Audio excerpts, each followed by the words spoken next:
A fé é a maior injeção da certeza de vencer. A pergunta que eu faço agora: como que anda a tua fé? Segunda pergunta: o que você está deixando influenciar teu inconsciente?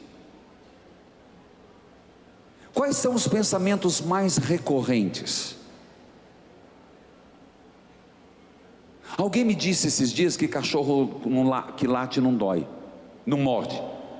Esses dias uma pessoa disse: pessoa que diz que vai se matar não se mata, porque está gargarejando. Não é verdade.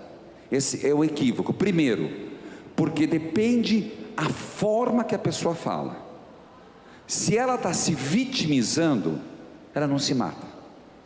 Se ela está se agredindo numa forma forte, ela se mata.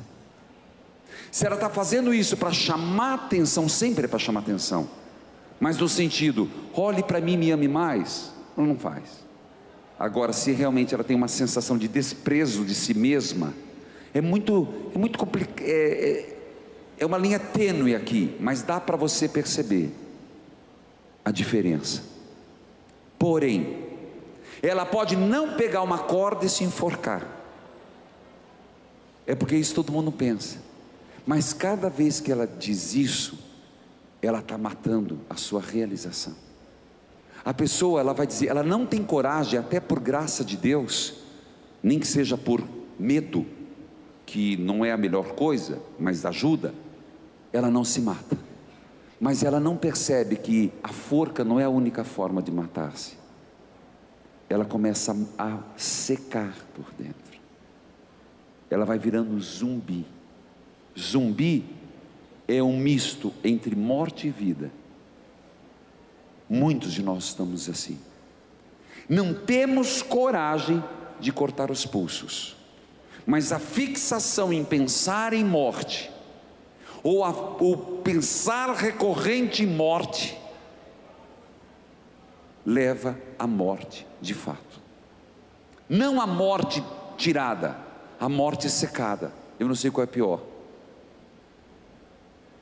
porque às vezes até a morte que se mata é uma tentativa de sair do sofrimento, e sai por um momento, mas a pessoa que fica cultuando a morte, ela fica viva morta.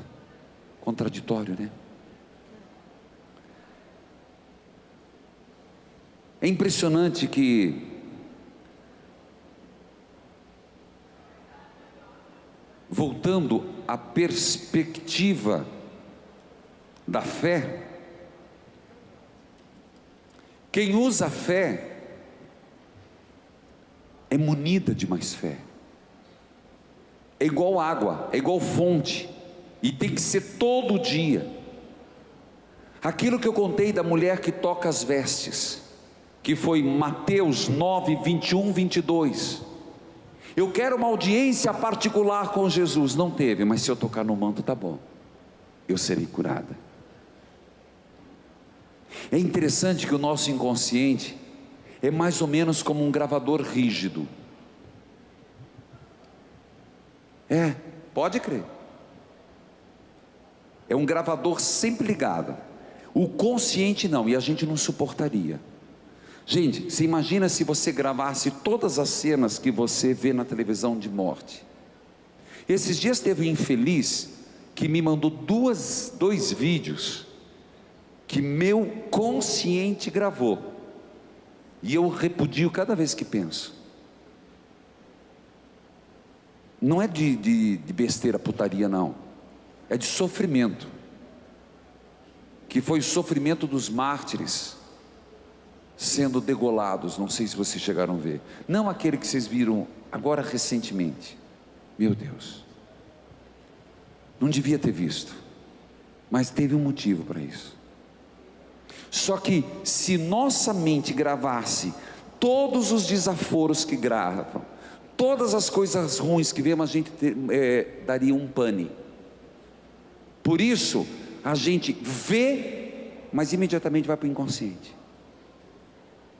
Lá está gravado, e na medida que eu penso, eu reforço. Na medida que eu falo, eu reforço. Na medida que eu ajo, vira realidade. Ninguém nasce santo. Ninguém. Eu quero só lembrar algumas pessoas que não nasceram santas, muito longe disso. O clássico, né? Santo Agostinho, vamos lembrar, né? Teve um filho fora. Santa Pelágia, nunca ouvi falar, procura que você vai saber. Era uma prostituta. Se você olhar para a vida dos santos, ninguém nasce santo. Se você olhar para a vida dos nossos apóstolos, também não. O organismo humano, ele registra tudo, ora consciente, ora inconsciente. Nós podemos mudar isso.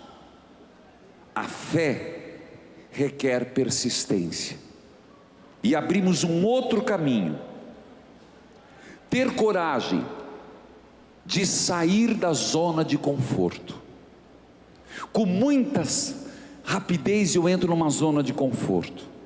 Com muita rapidez eu entro na ociosidade religiosa. Com muita facilidade eu desisto, ao invés do que fez Ana, de estar na presença do Senhor. Eu gostaria, e eu sei que estão me mostrando que o tempo terminou.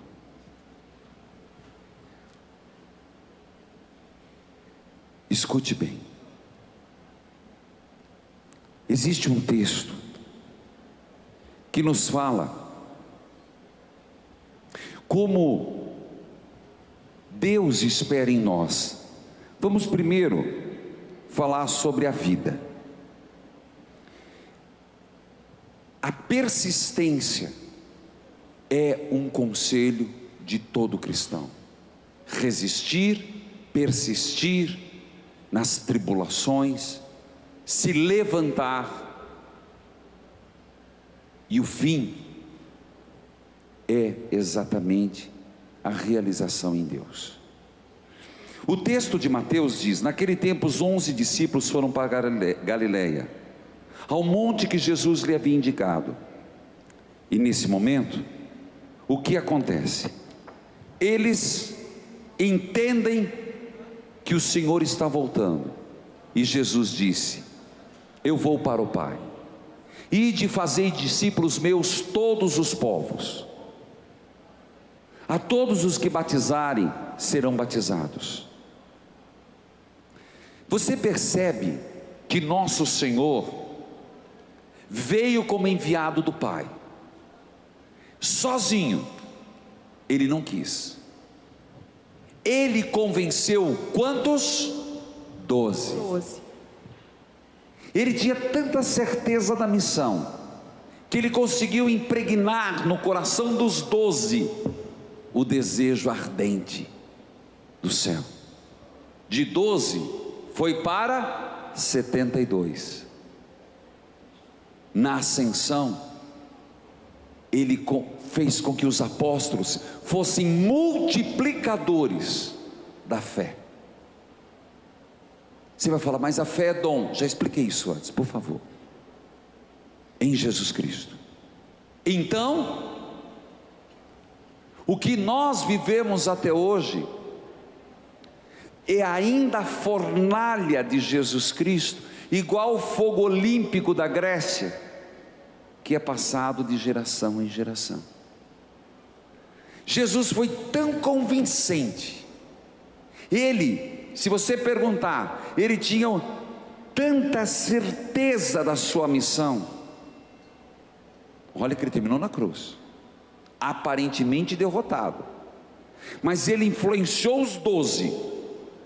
Os 12 pegaram isso para eles, e de tal forma para 72. De 72, Jesus disse: agora eu vou para o Pai. Não, Senhor, agora é com vocês.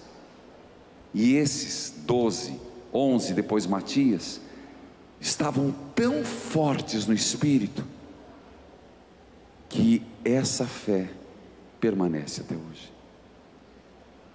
Você está com uma tocha olímpica na tua mão. você tem uma obrigação: passar para frente, para tu e teus filhos, e saber que teus filhos vão passar para os teus netos. Você entendeu isso? Jesus 12:72, ascensão. Eu estou com a tocha, mas e meu filho vai estar? Já está acesa. Eu me vou, mas você fica com a tocha, filho. Passa para o teu filho para o teu neto. Eu vou, fiz minha parte, te dou a tocha acesa. No final da vida, Deus vai nos cobrar. Os que ficaram do outro lado, ficaram com a tocha acesa?